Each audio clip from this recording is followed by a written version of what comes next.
here, and I wanted to share some insights with you that I have received over these last few years. Just last week, a woman came up to me and told me that her adult son was no longer talking to her and what could she do about it. And then she proceeded to tell me that she has only two kids, so two adult males, and one of these sons is perfect. He's perfect. And the other son, not so perfect, and he doesn't want to have anything to do with her right now.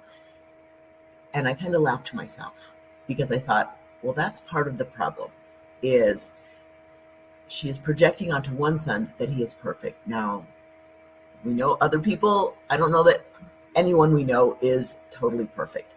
But in her mind, he was perfect. He was probably fulfilling expectations that she had of him and meeting those expectations and the roles that she had. Whereas she was projecting onto the other son that he was not so perfect. He was not good enough. He was not as good as his brother, which probably he felt, and then he is responding in this way.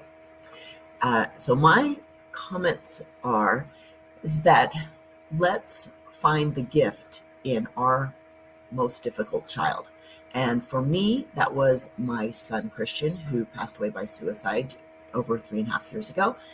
And he was my most difficult child. I absolutely, every day of his life, he and I just fought and butted heads. And somebody asked me later, like, what was so hard in parenting him? And I would say the arguing. Every day he would argue with me about anything, any topic I brought up. It was an argument. Now, in looking at our personalities, my son would have called it discussion. He just wanted to discuss. That was the way his personality was. But at the time, I couldn't see that. All I could see from my standpoint was that he just wanted to argue. And if I had taken a different approach, I'm sure our relationship would have been much better. But my perception is that he just wanted to argue with me about everything there was under the sun, specifically things I asked him to do. So he was a very difficult child for me.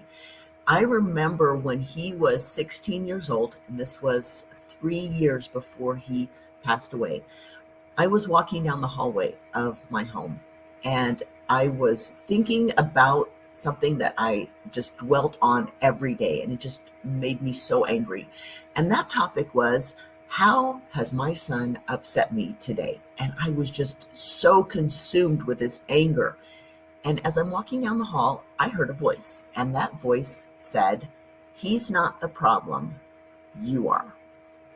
Well, I immediately went to self-defensive behavior, and I said, well, I'm the parent and I know best, and I'm the adult here, and so I should know what needs to happen. And then this vision opened up before my eyes, and I saw my son and me before we came to this earth life. And my son said, Mom, you're going to have a hard time being Christ-like, but I'm going to help you. And I thought, oh, isn't that interesting?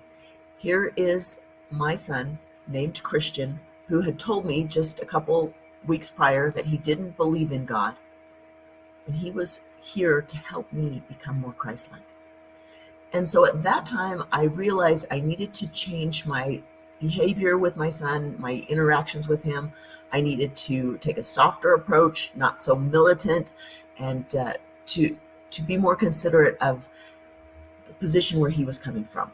And I did this, and over the course of the 3 years before my son died, between 16 and 19, I will say that our relationship improved, and it got much better right before he died, although it still was not at that time where I would have wanted it to be.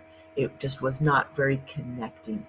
But he did, at that time, help me to realize I needed to be softer, more compassionate.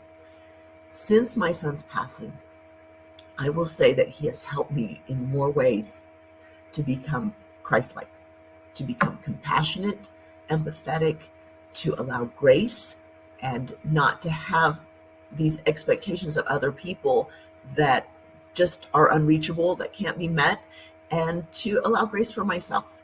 And I would say that the gift of my son, my most difficult child, has been the greatest gift of all. And so if you're struggling in your parenting, if you're struggling with a difficult child, I would invite you to look inside at the gifts. What has this child taught you? How are you a better person because this child is in your life? And consider the gift that this child is offering you. And maybe they made promises to you before you came to this earth life that they would help you in some way. And you in turn made promises to them that you would help them in some way. And that's my promise to my son, is that I will share his story and hope that other people will see their value, that they do have worth. It's important for them to stay on this planet, and that my son would want you to stay. So thanks so much.